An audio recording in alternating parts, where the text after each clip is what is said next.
Good morning. I hope you guys had a wonderful Tuesday. Today is Wednesday, April 29th, 2020. Getting a little bit of a later start this morning. We had quite the storm last night, and I guess it went into the wee hours of this morning.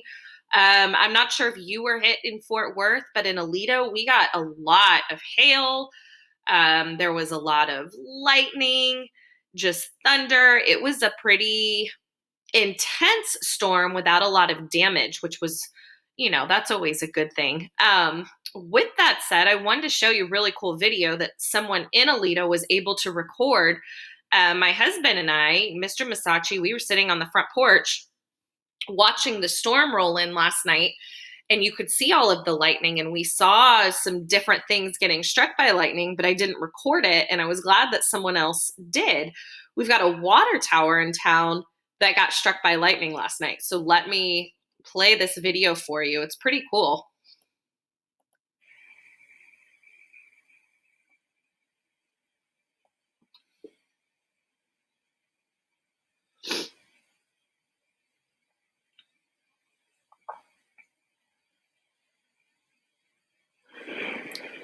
Did you see it?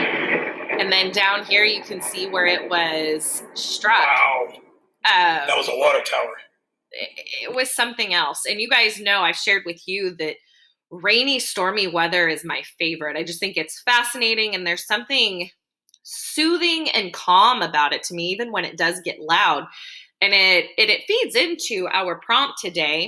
Our prompt is, I just want you to list 10 things that you can see, hear, taste, feel, and smell that remind you of spring. So using your senses, what are different things that remind you of spring? For me, one of them that I might list is the sound of rain falling or thunder cracking. I know that spring is here when we start getting all of those thunderstorms.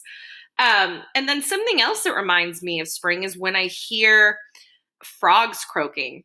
And what's also really cool is, since we've moved out here and now that it's spring, we're getting a lot of frogs in our yard. And this morning, Bailey, our dog, found the biggest, I think it's a bullfrog, maybe it's just a toad, ever.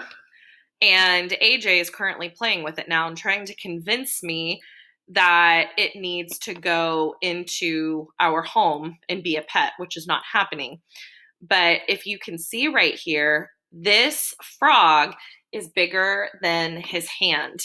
AJ has since named it Andrew and really wants us to adopt it.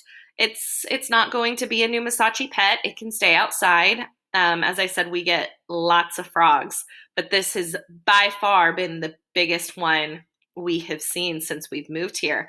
If you guys have seen or heard any cool things and want to share, feel free to tell me. Don't forget that we have our Zoom meeting today at 11. I hope you guys can make it, and I will talk to you later. Bye.